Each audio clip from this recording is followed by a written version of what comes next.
noches y bienvenidos a Escenarios. Hoy les vamos a contar acerca de un proyecto que es para reverdecer las ciudades y es un proyecto realizado por la arquitecta Claudia Pilar y Florencia Panisi, que nos acompañan, son de la Facultad de Arquitectura, y fue un proyecto de una becaria con su profesora, algo que nos introduce también al trabajo que se está haciendo en la Universidad Nacional del Nordeste, en este caso en la Facultad de Arquitectura. Muy buenas noches y muchas gracias por estar con nosotros. No, muchas gracias a ustedes y buenas noches a todos. Bueno, cuéntenos acerca de estos proyectos de investigación que se realizan desde la universidad.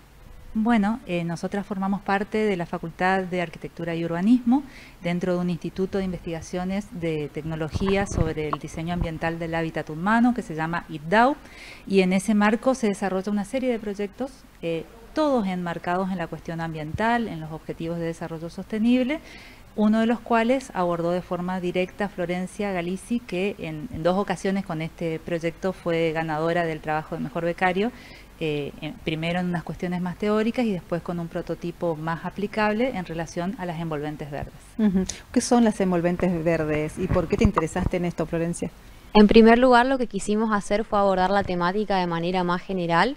Partimos de lo que es la envolvente verde, es decir, la piel que separa el ambiente interior y exterior de la obra.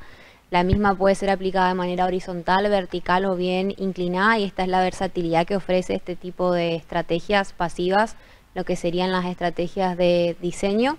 Lo abordamos primeramente desde una perspectiva general, o sea, analizando todas las posibilidades que se ofrecían en el mercado, y luego focalizamos en una en particular, lo que es el diseño modular. Creamos nuestro prototipo denominado Plantar y lo replicamos en escala real para analizarlo, y lo presentamos el año pasado en las comunicaciones y tuvo muy buena aceptación. Bueno, hay mucha gente que quizás conoce los techos verdes y hace un tiempo se empezaron a ver paredes verdes. Estamos hablando de agregar plantas de una manera diferente, ¿o de qué estamos hablando? Estamos hablando de agregarlo primeramente desde la función estética, pero también lo que nosotros queremos transmitir es las ventajas hidrotérmicas acústicas que tienen estas envolventes, porque es un paquete que colabora a mejorar el confort de los usuarios de manera térmica, es decir, disminuye el calor en el verano, acondiciona mejor en el invierno, y de manera acústica aísla mejor lo que serían los ambientes.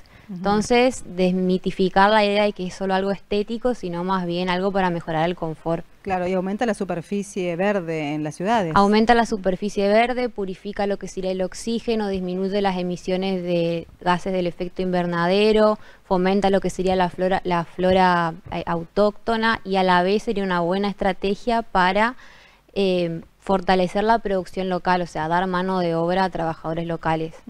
¿Y qué dificultades plantea este dispositivo? Y en primer lugar nos enfrentamos ante la variable económica, seguido de lo que sería especializar la mano de obra para llevarlo a cabo, pero nada es imposible, digamos, o sea, a medida que lo hacemos a mayor escala, se van disminuyendo los costos, y esto permite aplicarlo a más ejemplares de la ciudad. Claro, pero quizás estamos hablando de costos en la realización, pero si uno lo piensa a largo plazo, esto también disminuye los gastos. Por ejemplo, se usa menos aire acondicionado, claro, las superficies son, ¿no? Y todos los beneficios que tiene con relación al ambiente. Sí, incluso en muchos lugares está promocionado por los gobiernos locales a través de tasas de mejora o a través de distintos incentivos, es decir, que esa tendencia a reverdecer las ciudades está subvencionado o está incrementado por esas posibilidades. Y de hecho la ciudad de Corrientes tiene una ordenanza que permite los techos verdes, que podría, digamos, tener un mayor aplicación real en este contexto, es decir, que podría ser más difundido. Y básicamente también otro de los aspectos que vos comentabas era el tema de la impermeabilidad creciente en las ciudades, que estos espacios verdes empiezan a ser mitigadores de los problemas de grandes inundaciones pluviales que se generan por ese exceso de impermeabilidad de las superficies. Bueno, y se viene el fenómeno del Niño, así que vamos a empezar a ver de qué estamos hablando. Nos habíamos olvidado por estos periodos de sequía. Claro. Pero las ciudades van a sufrir seguramente en este periodo. Además de esa cuestión, digamos, técnica que estuvo nombrando Florencia, también hay aspectos psicológicos que el ser humano necesita reconectarse con el verde para estar en mejor bienestar, para estar en mejor confort, y desde ahí poder ocupar las superficies construidas y reverdecerlas es una oportunidad muy concreta, dado que no está generando más espacio, o sea, no necesitamos más espacios, sino que ocupamos la misma construcción, y que de hecho se puede ocupar en construcciones nuevas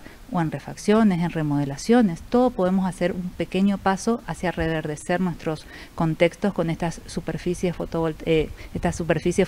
fotosintéticas activas que nos permitan, digamos, generar oxígeno y fijar el dióxido de carbono, que es uno de los principales gases de efecto invernadero. Bueno, muy importante la vinculación, ¿no?, que debe haber entre la universidad y los gobiernos locales, porque son los gobiernos locales los que pueden abrir esta posibilidad de subvencionar o de promover la realización de la concreción de este proyecto. Claro, la universidad es un puntapié que nosotros como becarios, ya sea en pregrado o después en el área de posgrado, tenemos que aprovechar y a partir de ahí empezar a utilizarlo, por ejemplo, en el ámbito privado o en el ámbito público, empezar a fomentar estas prácticas que muchas veces existen pero no se conocen, a difundir los resultados y los beneficios que traen aparejados los mismos. Claro, de a poco en el Estado, por ejemplo, se empieza a usar menos papel o se intenta usar menos papel. Esta sería una muy buena manera de justamente, ¿no?, de mitigar los efectos del cambio climático, de disminuir el uso de energía en aires acondicionados, que es las oficinas públicas. Pensemos en la cantidad de oficinas públicas que hay y la cantidad de horas que están prendidos los aires acondicionados, como si se implementara, ¿no?, a través, por ejemplo, del gobierno en oficinas públicas. Esto sería una gran medida. El efecto demostrativo siempre es muy potente como mensaje, digamos. Si los edificios públicos de repente empezaran a tener como política ocupar estas superficies verdes, sin duda que la gente entraría más en contacto y podría involucrarse más, porque tal vez de forma individual las personas no tienen los medios o los mecanismos y necesitan esa inspiración a través de edificios emblemáticos a los que asisten o los que conocen, o por ejemplo, donde trabaja o estudia, etcétera. Así que, como decía Florencia también, la innovación solamente es posible en la medida que se alineen esos tres sectores: el público, el privado y la investigación científico-tecnológica. Hay otros temas que me comentabas que también están trabajando con relación al ahorro energético o a aportar otras miradas para disminuir el consumo de energía. Sí, por eso justamente me confundí con fotosintético y fotovoltaico, claro, porque también estamos muy involucrados con esa temática de la generación de energías renovables. Estamos también muy comprometidos con el desarrollo foresto-industrial de la provincia de Corrientes, que tiene el recurso forestal más grande del país, a través de carreras de posgrado, investigaciones, etcétera, y también todo enmarcado, todo relacionado con los objetivos de desarrollo sostenible, que en este momento están muy como un elemento muy comprensible para la sociedad, y todas las actividades siempre tratan de enmarcarse en esos grandes paraguas que sin duda nos están alertando como sociedad de estas cuestiones que son cada día más acuciantes y más concretas. Por ejemplo, lo que hablabas de la sequía es algo donde empezamos a ver que el cambio climático es una realidad hoy en día. Claro. Florencia, entonces pudiste desarrollar un prototipo, y ahora a partir de esto ¿hay algún paso que van a seguir, o esto queda a disposición de la sociedad, este proyecto? Lo que hicimos fue desarrollar este prototipo, lo probamos en viviendas residenciales de interés social de la ciudad de Resistencia, y luego procedimos, como bien mencionaba Claudia, a probarlo de manera gráfica en programas de gran complejidad representativos de la ciudad, por ejemplo, el shopping, Casa de Gobierno, Casa de las Culturas, porque son programas que los usuarios, los ciudadanos frecuentan, los tienen muy incorporados en lo que sería su día a día y transmitirían un mensaje si incorporamos este tipo de estrategias. Y a partir de ahí estamos en miras de continuar con lo que serían las pruebas para ir mejorando el prototipo, mejorándolo a nivel económico, y si Dios quiere y todo sale bien, poder ofrecer una mejor oferta al mercado. Claro, ¿y hay personas capacitadas, hay personal capacitado para poder desarrollar esto o hay que también hacer un trabajo en ese sector del trabajo, digamos? Y sin duda que la mano de obra en cualquier tema de innovación siempre es un aspecto a tener en cuenta y a desarrollar. Incluso yo te hablaba del tema madera, también es un tema a tener en cuenta, la mano de obra, la capacitación. Y bueno, lo que tiene que traccionar es el mercado, dado que cada vez más considero que la sociedad está muy involucrada con el tema ambiental, digamos, por fin lo está viendo, y cada vez más las generaciones jóvenes está traccionando para que estas cosas se den. Y un edificio verde empieza a representar un aspecto visible de posibles estrategias que tal vez no son tan comunicables a la sociedad, que tienen que ver con la eficiencia energética, que tienen que ver con las energías renovables, que tienen que ver con un diseño ambientalmente consciente en distintos aspectos, pero que a veces son más difíciles de expresar de forma explícita a la comunidad. En cambio, el verde habla por sí mismo, digamos. Claro. Si uno quisiera hacer en su casa, empezar a probar, o ¿qué consejos le podemos dar? ¿Qué le podemos decir? Es un mecanismo complejo, pero quizás hay alguna posibilidad o algo que se pueda hacer, por ejemplo, desde la casa de uno. Claro, sí, o sea, existen distintas pautas a tener en cuenta. En primer lugar, dónde lo quieren ubicar, por ejemplo, qué tipo de asoleamiento va a recibir, y a partir de ahí empezar a jugar con el mecanismo que quieran adoptar. Existen distintos tipos de cables, de macetas, a través de paneles, y también empezar a considerar qué tipo de especies, de especies vegetales, el usuario quiere incorporar, desde el tipo de mantenimiento que va a realizar hasta el cuidado que le va a dar. O sea, si queremos algo que se autosustente solo y se mantenga, o sea, sin que el usuario tenga que preocuparse, lo que serían las grasas y suculentas son una buena opción, muy viable, que con nuestras precipitaciones andan muy bien por sí solas. O sea, ahí ya desligamos responsabilidad y es un mecanismo más fácil de incorporarlo. Bueno, y ahí también hay otro conocimiento, ¿no? Que es el de la botánica. ¿Cómo hicieron para llegar hasta ese conocimiento? Incorporamos en lo que sería la investigación a ingenieros agrónomos que nos ayudaron con lo que sería la recomendación y las distintas especies a incorporar, y el sustrato, porque el sustrato, o sea, la tierra es lo que tiene el componente térmico que ayuda a disminuir el calor. Entonces fue un trabajo interdisciplinario donde no solo participaron profesionales de la arquitectura, sino también de agronomía, y después fuimos incorporando más. Claro. ¿Qué fue lo más complejo? ¿Cuál fue el obstáculo o el momento quizás del proyecto que más te costó?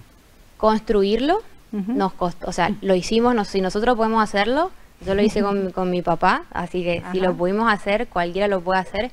Construirlo y a partir de ahí empezar a establecer parámetros de medición, o sea, porque uno se entusiasma y quiere volar, digamos, pero hay que establecer distintos tipos de medición que bajen a la realidad del proyecto y que lo hagan más eficiente para que funcione, porque si no es un prototipo, o sea, uno solo, y hay que pensarlo a gran escala, de manera masiva.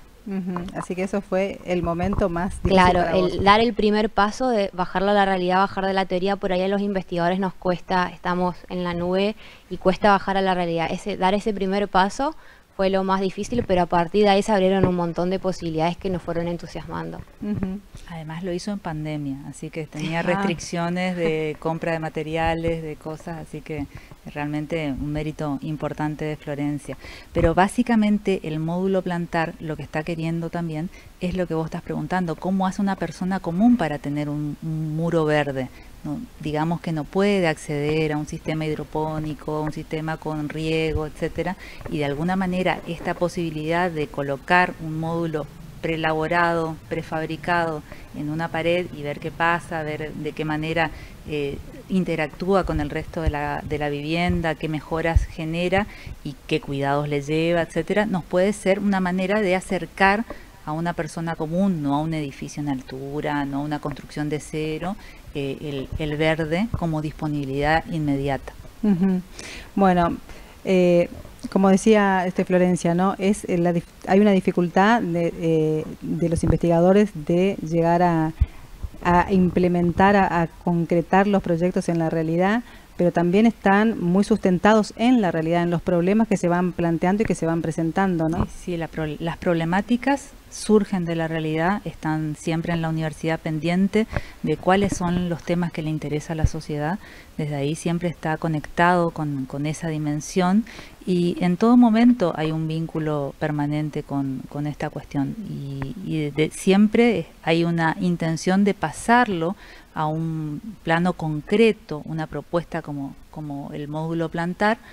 A veces nos cuesta salir de nuestra rutina, pero cada vez más nos damos cuenta de que en la medida que sea algo tangible, es más entendible por la sociedad.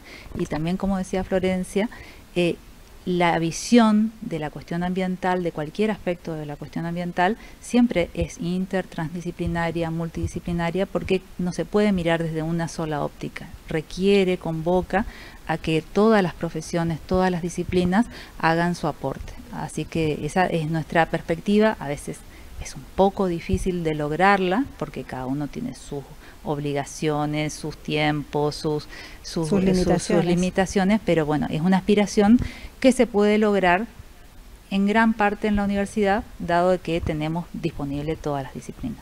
Tenemos que hacer la gestión de llevarlo adelante. Claro, bueno, muchísimas gracias Claudia Pilar, Florencia Panici, por haberse acercado hasta aquí, hasta los estudios para contarnos acerca de este proyecto y seguramente las iremos consultando acerca de otros temas que van a estar investigando o que nos puedan...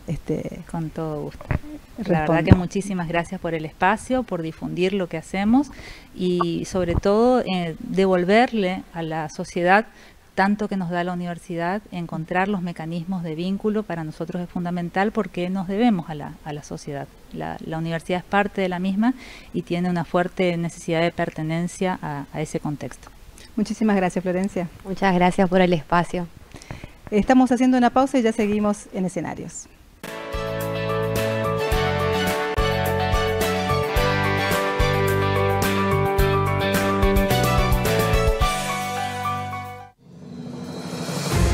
Corrientes, estamos haciendo obras fundamentales en toda la provincia. 3 puertos para conectarnos con el mundo, una red de fibra óptica de alta velocidad, 3 edificios de última generación y vamos a hacer 3 más para atender mejor a los correntinos. Un museo de arte contemporáneo. Construimos la cárcel más moderna del país y en el viejo edificio estamos haciendo La Unidad, un proyecto que integra innovación, ciencia, tecnología, espacios para el trabajo y el esparcimiento, 2.613 viviendas. Estamos ampliando la infraestructura de salud. Hicimos 75 escuelas nuevas en el primer mandato y 150 en el segundo, la mayor cifra que haya hecho cualquier gobierno.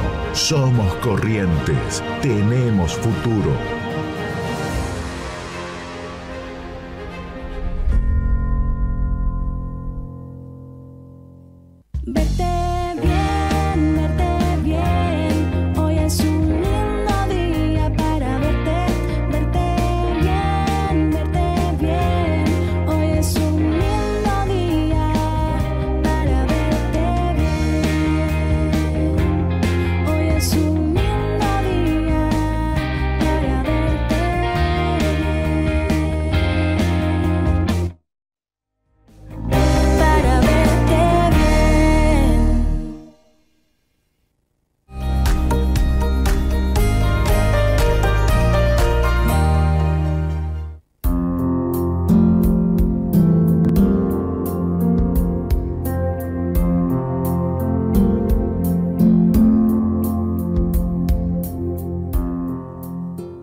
Mañana se inaugura en Corrientes la Feria Provincial del Libro a las 18 horas en la ex usina. Vamos a compartir una entrevista que le realizamos al presidente del Instituto de Cultura, Gabriel Romero.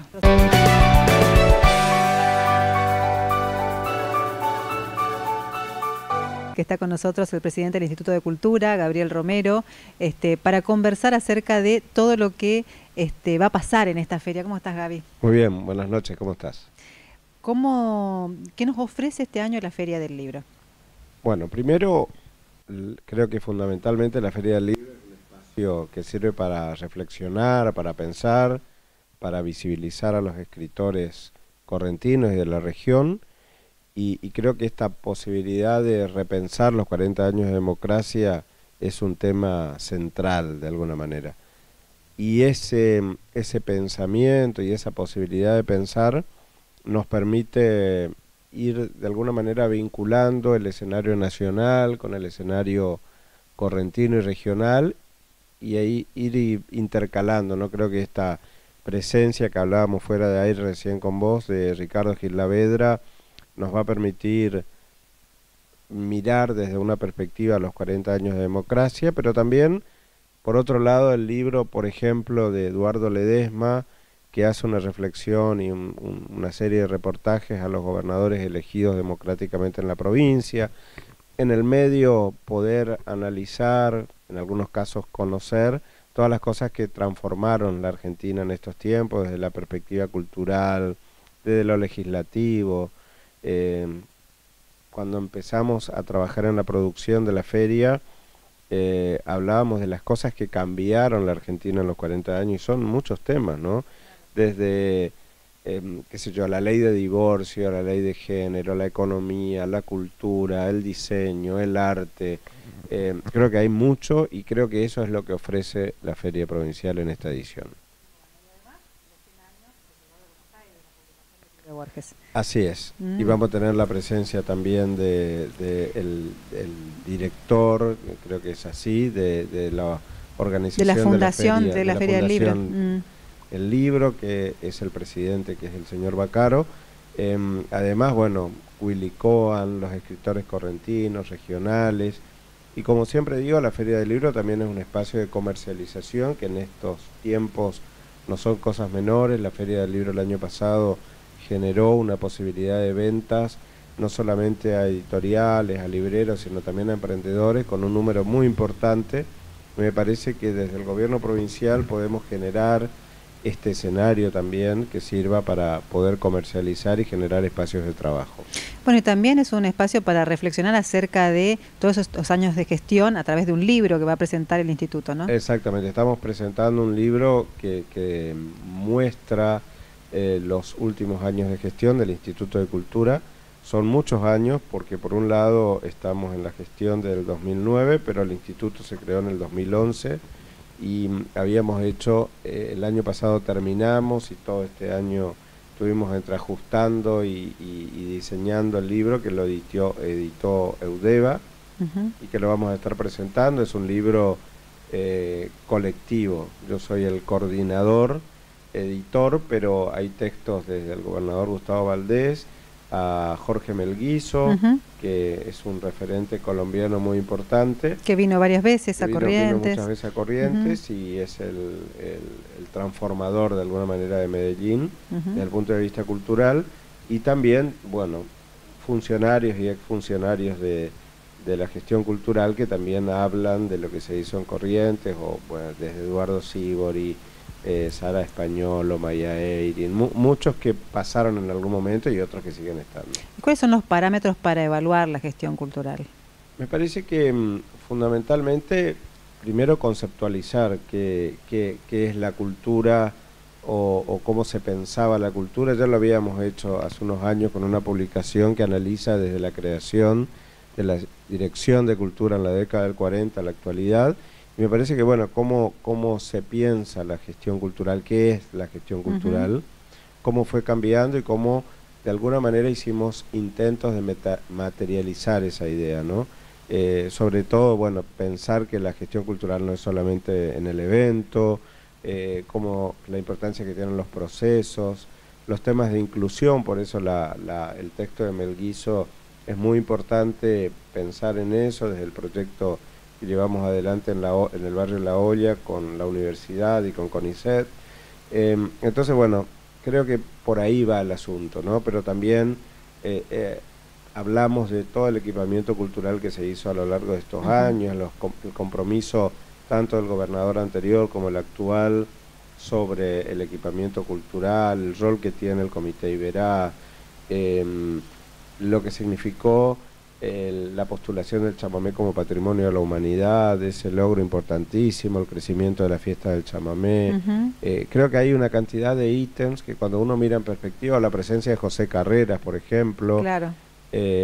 Hay en cada una de las áreas que se fueron analizando estas cuestiones, contando, y me parece que más allá de lo que significa ahora como una publicación síntesis de estos últimos años, también es un insumo para los que vengan y los que sigan trabajando, los que investigan. La carrera de gestión cultural en la Facultad de Artes tiene alrededor de 10 u 11 años.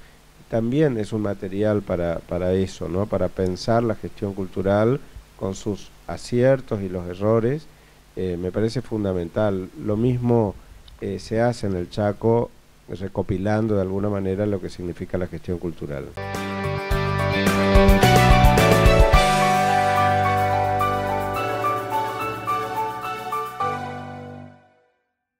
Instituto de Cultura, que me invitó a dialogar con Ricardo Gil Lavedra mañana a las 19 horas en la conferencia inaugural de la Feria del Libro. Vamos a estar presentando el libro La Hermandad de los Astronautas, el juicio de las juntas por dentro, donde Gil Lavedra recoge todas sus memorias con relación a lo que fue el juicio a las juntas, no solamente lo que sucedía, todo el proceso judicial, sino también lo que sucedía detrás, todo lo que nosotros no pudimos ver y que tienen que ver con el contexto histórico de un momento que fue fundante para la democracia argentina. Hasta el 16 de julio en la ex usina se va a estar realizando la Feria del Libro y nosotros seguramente nos vamos a ver la semana que viene nuevamente para seguir dialogando aquí en Escenarios. Muchas gracias.